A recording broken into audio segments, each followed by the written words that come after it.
Hello friends, welcome to my YouTube channel easy tricks of maths. So आज की video में हम सीखेंगे मेंसुरेशन के फॉर्मूलेज।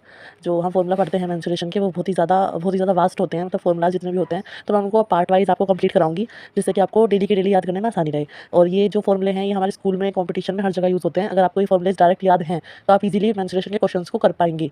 अगर आपको यकीन नहीं होता तो आप आजमा कर देख लीजिएगा। तो ये पार्ट 1 में मैं आपको आज कराऊंगी ट्रायंगल टॉपिक। मतलब ट्रायंगल टॉपिक मैंने वैसे पहले भी कराया है अपनी पिछली वीडियो में, लेकिन वो हमारा कॉन्सेप्ट था कि ट्रायंगल के बारे में हमने चीज़ें अच्छे से सीखी थी कि कितनी साइड्स होती हैं, या फिर किस तरीके के ट्रायंगल होते हैं, कितने टाइप्स के ट्रायंगल होते हैं, ऑब्ट्यूज एंगल ट्रायंगल कैसे बनता है, एक्यूट एंगल ट्रायंगल कैसे बनता है। अगर आपने वो वीडियो नहीं देखी है तो आप जाके जरूर देखिएगा, आपकी ट्रायंगल के लिए नॉलेज क्लियर होगी। वहाँ पे कंडीशंस हमने देखी थी ट्रायंगल्स की क्या क्या होती है। यहाँ पे हम फॉर्मुलास देखेंगे। तो ट्रायंगल जो हमने टाइप्स पढ़े थे, उसका सबसे पहला टाइप है स्केल एंड ट्रायंगल। तो स्केल एंड ट्रायंगल के क्या क्या फॉर्मुले होते हैं, वो मैं आपको इस वीडियो में आज मैं बताती हूँ। So friends, scale and triangle कौन से होते हैं? स्केल एंड ट्रायंगल होते हैं जिनकी तीनों साइड्स हमारी क्या होती हैं, डिफरेंट होती हैं। तीनों साइड डिफरेंट मतलब जैसे कि ये ए है, ये बी है एंड ये सी है, तो ये तीनों की वैल्यू डिफरेंट होगी। ठीक है, जैसे इसको अगर हम 1 मान लेते हैं तो ये 1 हो गई, ये 2 हो गई, देन ये 3 हो गई। इस तरीके से तीनों साइड इसकी डिफरेंट होगी। तो स्केल एंड ट्रायंगल मतलब जिसकी तीनों साइड डिफरेंट हो। अब जो जनरली फॉर्मुला यूज़ होता है स्केल एंड ट्रायंगल के लिए, जो कि स्कूल्स वगैरह में यूज़ होता है, काफ़ी ये लॉन्ग मेथड है, लेकिन मैं फिर भी बता रही हूँ स्कूल्स के लिए, क्योंकि मैं दोनों तरीके से आपको समझाना चाहती हूँ। ये फॉर्मुला होता है s s minus a, s minus b and s minus c. हम लोगों ने भी स्कूल में इसे पढ़ा होगा। और इसका नाम क्या होता है? इसका नाम होता है हीरोन्स फॉर्मुला, क्योंकि एक मैथमेटिशियन थे, उनका नाम हीरोन्स से कुछ ऐसी रिलेटेड था, इसलिए इसका नाम क्या रखा गया, हीरोन्स फॉर्मुला। तो ये हमारे स्केल एंड ट्रायंगल के लिए निकलता है, क्योंकि स्केल एंड ट्रायंगल की तीनों साइड डिफरेंट होती है। और यहाँ पे जो एस होता है, ये होता है हमारा सेमी पैरामीटर। पैरामीटर आप सभी को पता होगा। सेमी पैरामीटर का मतलब होता है कि जो पैरामीटर दिया हुआ है, या फिर जो है उसका पैरामीटर ट्रायंगल का, उसका आधा, वो हमारा सेमी पैरामीटर हो जाता है। एंड ये S minus A B C यहाँ पर साइड्स हैं। तो मैं उम्मीद रखती हूँ कि ये वाला फॉर्मुला आप सभी ने अच्छे से, मतलब या फिर अच्छे से क्या, या आपने सभी ने ज़रूर पढ़ा होगा अपने स्कूल टाइम में। अब हम आते हैं, अब हम नेक्स्ट बात करते हैं। अगर हमें कंडीशन दी जाए, लाइक देखिए मैं आपको बताती हूँ, कभी कभी क्या होता है क्वेश्चंस के अंदर एंगल भी दे देते हैं। तो मान लीजिए आपके पास एक एंगल दिया हुआ है किसी भी ट्रायंगल का, एक दो साइड्स दी हुई हैं। स्केल एंड ट्रायंगल की ही यहाँ पे बात चल रही है अभी। तो स्केल एंड ट्रायंगल को दिमाग में रखते हुए आप ये समझिएगा कॉन्सेप्ट कि तीनों साइड यहाँ पे डिफरेंट होगी इसकी। एक आपको थीटा दे दिया गया है, एक आपको एंगल साइड ए दे दी गई है और एक सी दे दी गई है। अगर थीटा दिया हो, मतलब थीटा गिवन हो, थीटा इज गिवन, और दो साइड्स गिवन हो, टू साइड्स आर गिवन। ठीक है, ये चीज़ आपको गिवन है। देन आपका एरिया कैसे निकलेगा? तो जो आपका एरिया निकलेगा ट्रायंगल का, एरिया ऑफ ट्रायंगल निकलेगा आपका हाफ इंटू ए इंटू सी इंटू साइन थीटा। तो ये आपका कब निकलेगा? जब आपको दो साइड गिवन हो एंड वन एंगल गिवन हो, तब आपका फॉर्मुला होता है हाफ इंटू ए सी साइन थीटा। ए सी यहाँ पे आप समझ गए होंगे, ये ए साइड है, ये सी साइड है, और यहाँ पर साइन थीटा जो है ये एंगल के लिए आया है। ठीक है फ्रेंड्स, मैं वीडियो के लास्ट में आपको सारे फॉर्मुले एक साथ लिख कर दे दूँगी। अभी मैं सिर्फ आपको समझाने के लिए रफली उतार रही हूँ फॉर्मुलाज। फिर नेक्स्ट कंडीशन पर आते हैं फ्रेंड्स। नेक्स्ट कंडीशन क्या है?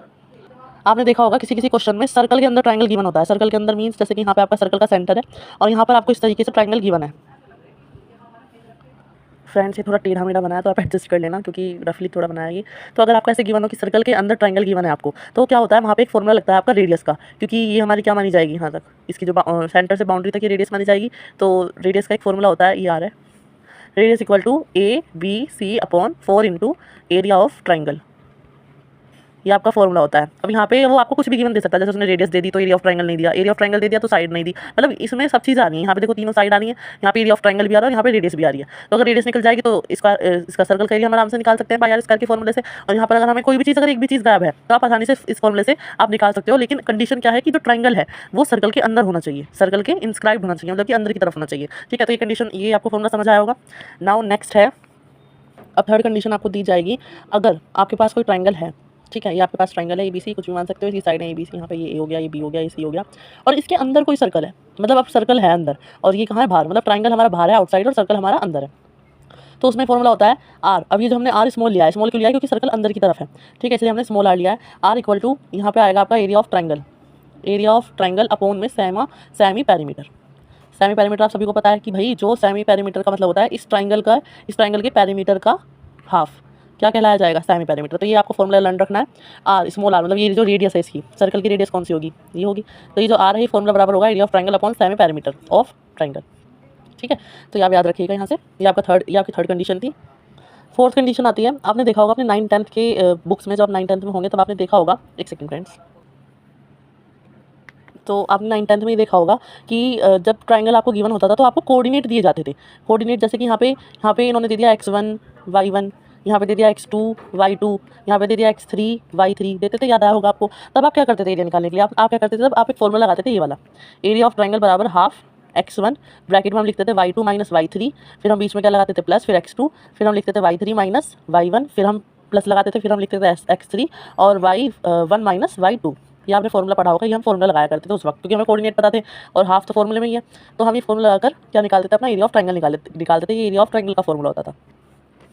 आपको याद आया होगा। लेकिन अगर पेपर में ऐसे कोऑर्डिनेट आ जाएँ तो आप क्या करोगे? आप तो नहीं निकाल पाओगे इतना लॉन्ग मेथड, क्योंकि इतना टाइम नहीं होता है। तो दूसरा तरीका क्या होता है इसका एरिया ऑफ ट्रायंगल निकालने का कोऑर्डिनेट का? आपने सभी ने डिटरमिनेंट निकाला होगा, डिटरमिनेंट वाला फॉर्मूला पढ़ा होगा आपने 11th-12 में, हाफ। जैसे डिटरमिनेंट कैसे निकालते थे, यहाँ पे ये पॉजिटिव साइन, ये नेगेटिव साइन, देन ये पॉजिटिव साइन। फिर हम क्या करते थे कि पहले वाला नंबर लेते थे, इस वाली कॉलम को और इस वाली रो को छुपाते थे, एंड देन फिर इनकी क्या करते थे, क्रॉस मल्टीप्लाई करते थे। बीच में कैसा साइन आता था, माइनस का। आई होप आप सबने डिटरमिनेंट सीखा होगा। तो हम जो शॉर्ट मेथड लेते हैं, ये शॉर्ट मेथड है इसी एरिया ऑफ ट्रायंगल का, तो ये शॉर्ट मेथड माना जाएगा। अगर आपको इस वाले कोऑर्डिनेट सिस्टम से नहीं निकालना, लॉन्ग पड़ रहा, तो आप ये डिटरमिनेंट से निकाल दीजिए, बहुत जल्दी निकल जाएगा। ठीक है, तो ये आपके 4 कंडीशन, 4 फॉर्मूले थे जो कि आपको ट्रायंगल में बहुत ही ज़्यादा यूजफुल रहेंगे आपके। मैं आपको एक स्क्रीनशॉट, मैं आपको एक पूरा लिख के देती हूँ कंडीशंस को, आप उसका स्क्रीनशॉट ले लीजिएगा।